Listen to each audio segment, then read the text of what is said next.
What's up, y'all? This is D'Anthony Collins, and welcome back to The Quiet Loud. Episodes 2 and 3 have been posted and have had some pretty good responses as well.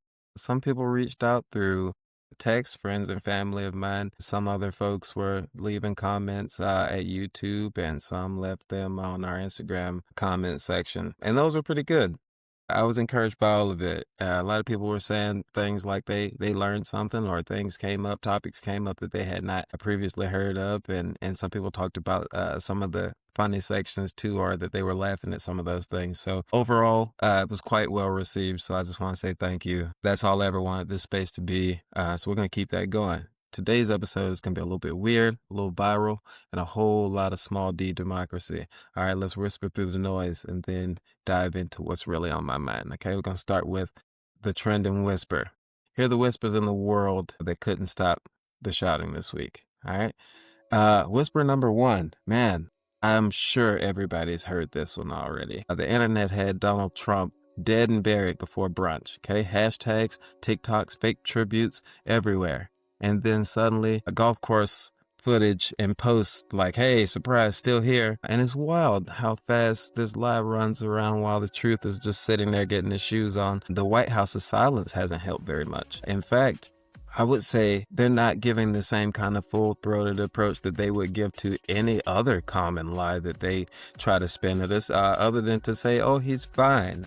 He's just taking a break. The vice president gave an interview over the last week that did not help at all. I mean, the whole thing was about his fitness to step up and take the job, all while saying, but the president is as healthy as a horse and he's doing very well. No need to be concerned here, right? But at the same time, he's saying, but I'm ready to go. So that doesn't bode well for what we've been seeing in the run up to Trump dead hashtag, right? Most people have seen the swollen ankles and the chronic venous insufficiency. If I believe that's what it's called. The rumors of the president wearing a catheter under his suit has been going on for quite a while. The hand bruising that has been very prominent over the last few weeks, or which they're spinning in as he just shakes a lot of hands. People shake hands all the time. I don't think it's leaving bruises. There has been medical professionals stepping out to say that bruise seems kind of common when people have been getting medications or whatever else kind of fed through a needle in their hand. I know a lot of people were citing the fact that Queen Elizabeth herself had similar bruising, almost exactly the same bruising, and she had it just days before she died.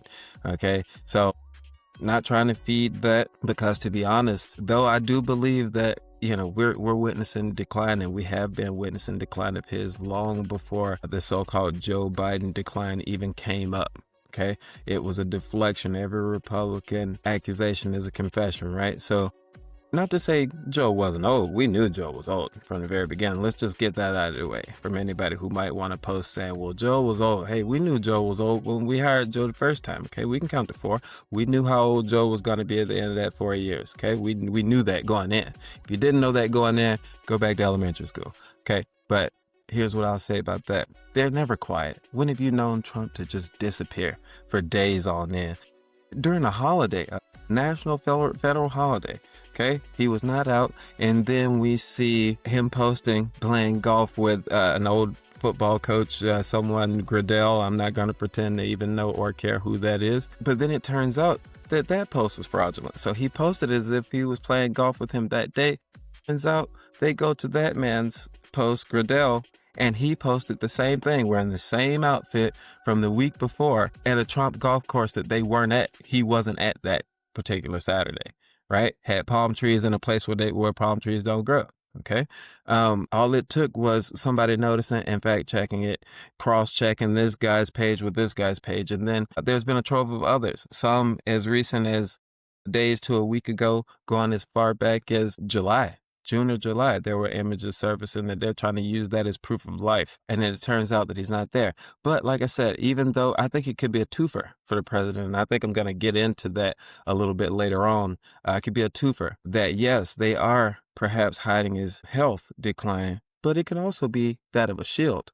Follow me on this. I'm going to get into it a little bit later. Okay. It could be a shield, a dodge, because you and I both know the most prevalent news story that he has been hiding from, running from for weeks, months, since he even came back into this office, vowing to release these files. You know, and I know we're talking about Jeffrey Epstein. We're talking about the Epstein files. And you know what? If he is MIA and can't give his pressers, if he can't hear the shouted questions if he's not there, right? So he wants this thing to go away. He's been saying for the longest time, we're still talking about this. We're still talking about this guy Epstein, right? Come on. We know what he's doing here. He's deflecting, he's shielding. So I think that silence is a twofer. They are really shielding that he is in some kind of health decline, but at the same token, they're using that silence to shield him from the onslaught of questions about Jeffrey Epstein. So I really believe it wasn't just about his health. It's about keeping the questions buried in the rough out there on that golf course with his golf ball. All right, we'll get into whisper number 2. And I don't know if you know about this, but nothing beats a Jet 2 holiday. If you haven't heard this thing, I randomly heard this once, and then I just started hearing it everywhere. People were using that as their audio on various videos to show things just getting out of control. I think it was from some kind of it was some kind of a cruise line or cruise something or other, some kind of a trip something, and it was a part of their ad campaign. Nothing beats a Jet 2 holiday. And it, it was a catchy, harmless ad until the White House slapped it on a deportation video. And nobody's laughing now, okay? Jess Glynn, the person who wrote and or performed that song, had to herself pop up, like most people do when this dude tries to play their music and says, no, you will not use my song for that. And that's a direct quote. Yeah, nobody wants to be associated with these things that they have going on, these random renditions, these disappearing of people. I don't care what you say. I'm not calling these folks illegal. You can't have illegal people, undocumented folks. They're human, okay? You can't just be disappearing people, no due process, okay? So I'm never going to be for that. And, that's all I'm going to say about that. Whisper number 3. Normally, I have at least a clip or a picture or something that I want to show you when I'm going through the trend and whisper. This week, this one I decided to say something about because it just weirded me out. But at the same token, I was like, I'm not even going to subject whoever decides to watch this into having to see this thing. It was weird. It was creepy. So TikTok cooked up a nightmare fuel this week with what they call the SCP-67 video. Some kid named Mason apparently has something, he was somewhere in this SCP verse, which is some kind of a horror thing, horror collaborative that people like to post with. And so there was a picture of him saying 67 or something like this, and he has this really slack-jawed look to him. And now it's a very digital thing with his mouth is agape, and there's all this kind of creepy, grotesque, AI glitchiness going on, and it's super creepy, so I'm not even going to bother sharing it with you. But if you see something about SCP-67, just keep on scrolling. It is not worth your time. Kids, let the weird stuff go, okay? Get outside, get some sun. All right, but seriously, it's proof that quiet can be unsettling too, okay? Depending on how you choose to frame it. And man, that was creepy as heck. All right, let's move on to our final whisper. And it's a puzzle, no less. So The Guardian, I don't know if you're familiar with The Guardian, it's a news outlet, dropped a redistricting game that folks have been kind of playing over the last weekend or something like that. It is, to explain it, if I had to explain it the way it looks, and you can feel free to Google The Guardian and their gerrymandering puzzle, it'll take you right to it. But if I had to explain it without confusing you, it's kind of like redistricting Sudoku, okay? So there's a bunch of blocks of 2 colors, and the aim is to try to, regroup these districts in such a way that the minority of those blocks would end up redrawn in such a way that they neutralize the majority, okay? So you're grouping together people like folks, and then it basically just waters down their vote. I'm not for redistricting. Well, I'm for, redistricting has to happen. It happens, every decade they go through and they have a look at what's going on, if it's still working, if it's not still working, they, redraw the lines. I mean, that much is pretty normal, I guess. But when you start to do it on the basis of politics or race or whatever else, essentially trying to pick your own voters, which, you just shouldn't be doing that. You can't pick your own voters. If you want to pick your own voters, you want to represent a certain subset of people, move to where they are. You can't then redraw the lines so that you are disenfranchising other people around you because you want to win so bad that you want to make sure their votes don't count as much as the people who would vote for you. I think that stinks. But the game, it was interesting. I went in and at first it was very confusing. They have a video component that will explain to you kind of what it is that you're doing, and once you really start to think about what these blocks are, because at first you're just trying to win, almost like I said in Sudoku, when you're trying to get that 1 through 9 in each of these squares. Well, the same thing is you're trying to group together. Once you have the established districts, you have to get them grouped together any way you can on this particular map, right? So it feels satisfying to get there, but when you're realizing what you just did, that these were people's votes here, it starts feeling less like a game, and so I did not enjoy that.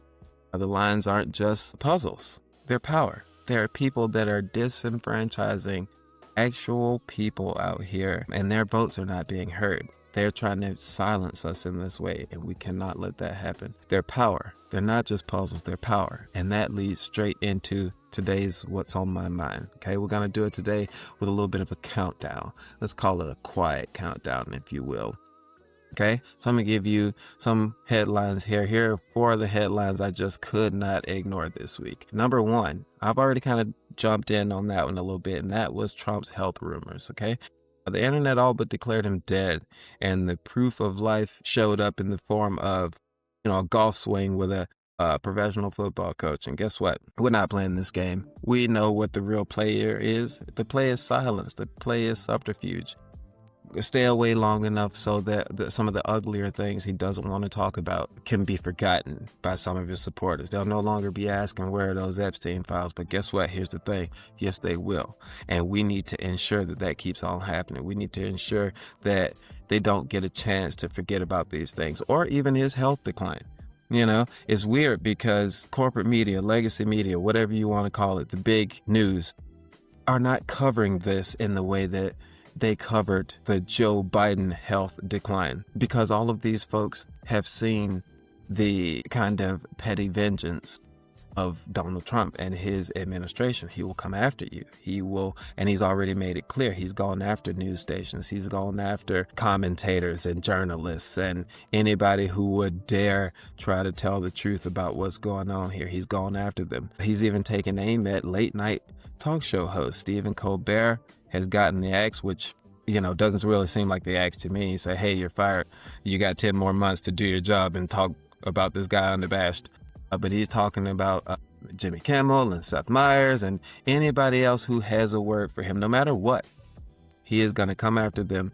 And so the Biden administration was not doing that. They were reprisals when people came out and did what journalists do, tell news stories, whether they were salacious or true or any of that stuff, or a little bit of both, or none of the above.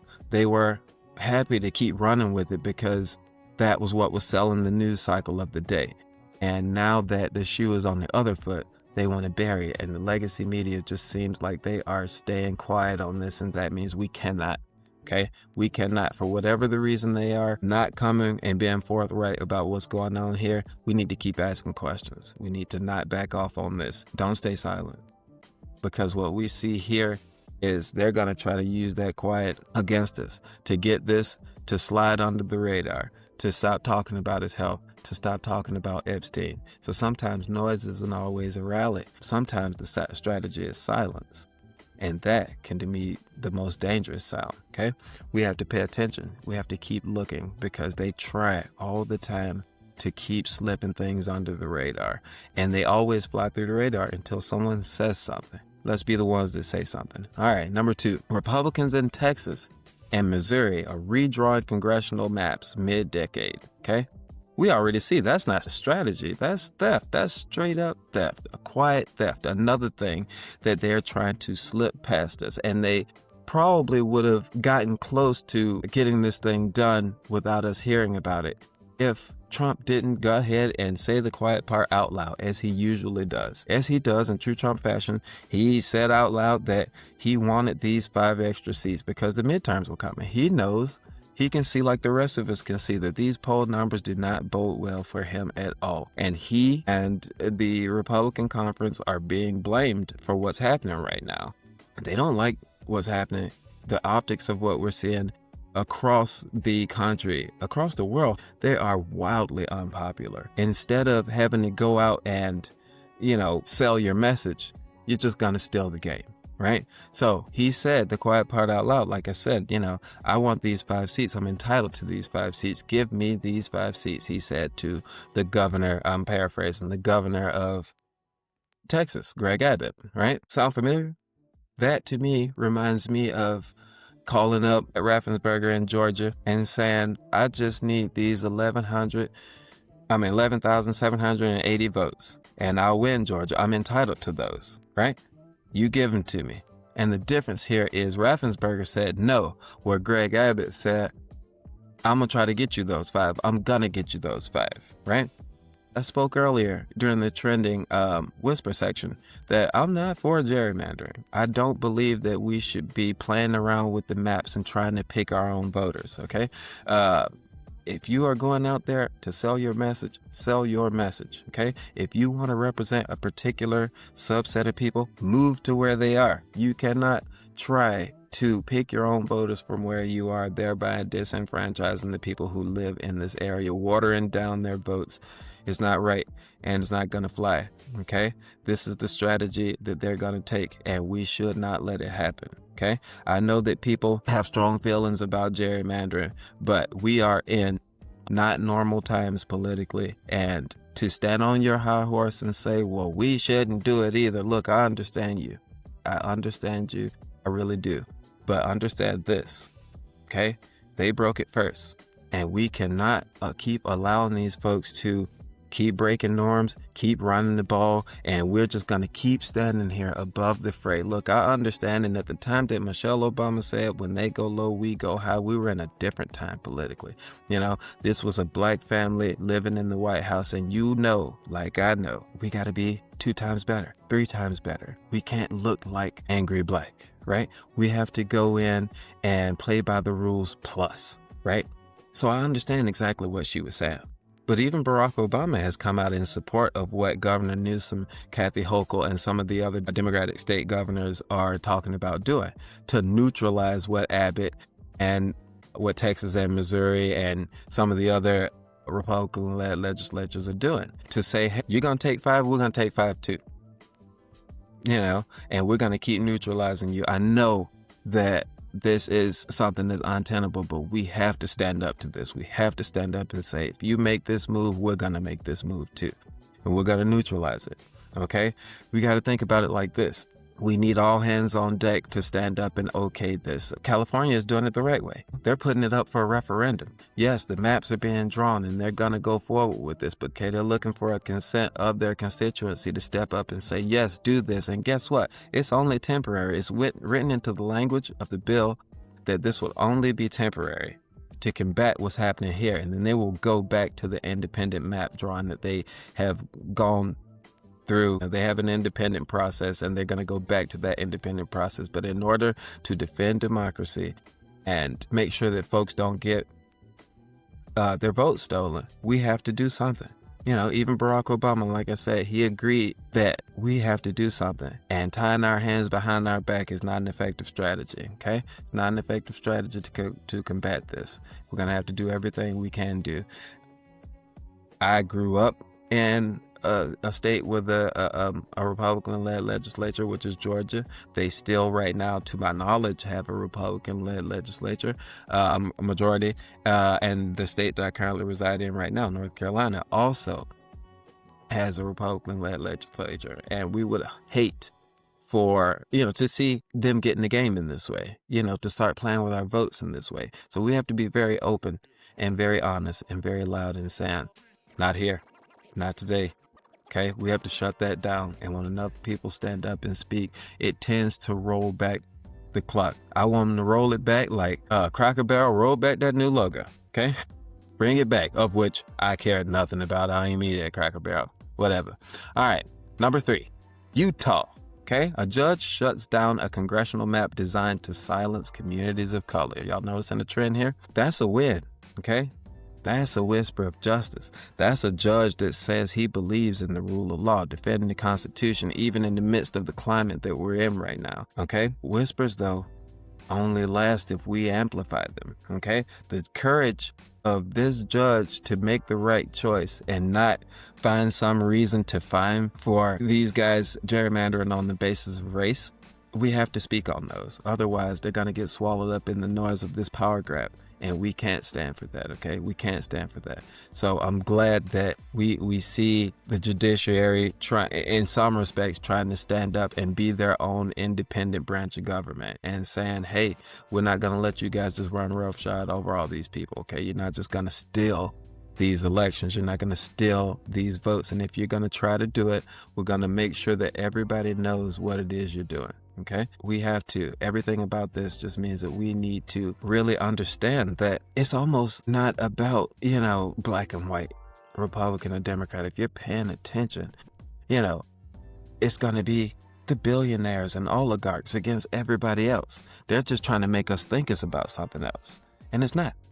Okay, it's simply those who have wanting more and trying to take it from us to get it, right? We can't let that happen, man. We can't let that happen. We need to stand up and make sure that we're staying on top of that. Tell your state, call your state representatives, call your general assembly, send an email, send a letter, show up, talk to them in person, make sure they know exactly how you feel. And if they expect to have your vote again coming forward, then they need to put some action behind those words, okay? Make them earn your vote all over again. And number 4, Kansas City. All right. People in the streets protesting district lines drawn to rob them of their fair voice. You got to be feeling the connection right now, right? All right. So when politicians redraw maps, people redraw the boundaries of their resistance. Okay. Silence didn't protect them. So they got loud, right? That's democracy at work. This is exactly what I'm meaning. Okay. This is what I keep coming back to. The fact that every time they try to slip some nonsense through, when people get up and start raising sand about this stuff, they start rolling things back. I know that this is a precarious moment. I know that it feels like they're just going to get the ball and just run it and run it and run it, and there's nothing we can do. You know what? There are going to be things that they can do, but we can check them. We can hold the line for as long as we possibly can until we can win back these majorities and put people in, that we don't have to feel afraid that they're going to ruin us. We're on the side of the bad guys right now, right? I don't know if you guys realize that, but we're on the side of the bad guys right now.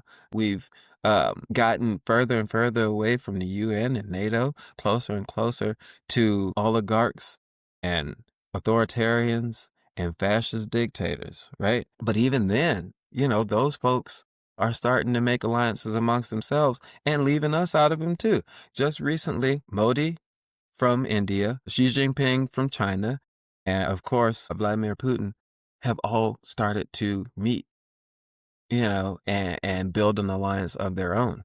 So now we don't have the people who we came with, who have been traditional allies with us. They're starting to separate. They're not sharing intelligence. They're not standing out front with us anymore like they were. They're standing together over here. And now the other folks are standing together over here. And it's really starting to look like, what people told us before, like Hillary, like Kamala, that they're speaking about America first, but what they really mean is America alone. And we're going to be sitting out here solitary, broke, and the people who have are going to have in spades, and the rest of us are going to be living under military rule. I mean, we have to rein this in, get a handle on this, okay? All right, that's the quiet countdown. rumors weaponized, maps manipulated, protests roaring back. Okay, silence isn't neutrality, it's a choice, and it shapes the noise we all live with. Okay, all right. Now it's time for the listener echo. My echo prompt for this week goes thusly: what rumor, headline, or meme pushed you out of your quiet this week? For me, I think I mentioned it before, it was watching that gerrymandering puzzle. Because at first, there's, like I said, there's a video accompaniment to it, and the guy was talking over and around, and I just was like, I don't know what he's talking about. But then when I started to engage with it and play it, I was like, oh, okay, if you just move this here, if I do that there, I can connect this and I can win. And all of a sudden, when I really thought about it, I'm like, I won, but this is what they're doing? Like, this is some crazy math and some crazy things they're doing here to make these maps work to their favor. And it's designed so that the average person like you and me wouldn't understand what they're doing and what criteria they're doing. So I urge you all to, like I said, go and have a look at that. Search up the Guardians gerrymandering puzzle and kind of have a look at it. Just watch the video if you don't want to actually engage with the puzzle itself, and see if you can understand, make heads or tails of it, or even try it out and see if that will kind of give you an understanding, because he's not really going political with it. Okay, he's trying to make you understand how and what it is that they're doing when they are messing around with these existing maps. Okay, so just take a look at that. But that was what, kind of had me really kind of fired up, because like I said, everything that I've come up believing was that our vote was sacred, and to know that there are people playing around with our votes, it just bothers me in such a weird way. But I want to hear from you guys. Okay, now I want to hear what you think. So drop your echo in our social media comment sections, or whatever you might have. Drop it over at YouTube, or drop it over at Instagram. And who knows, I may even reference yours in an upcoming episode. Okay, because your voice deserves to be a part of this space as well. All right. Oh, that was episode 3. And it took us from false rumors and creepy memes to jingles gone wrong, puzzles gone real, and the quiet theft of democracy. Each whisper, each headline was proof that silence isn't passive. Silence protects lives, or it powers truth. And what we choose, that decides the future. So until next time, as always, be loud in your listening. I'm D'Anthony Collins, and this has been The Quiet Loud.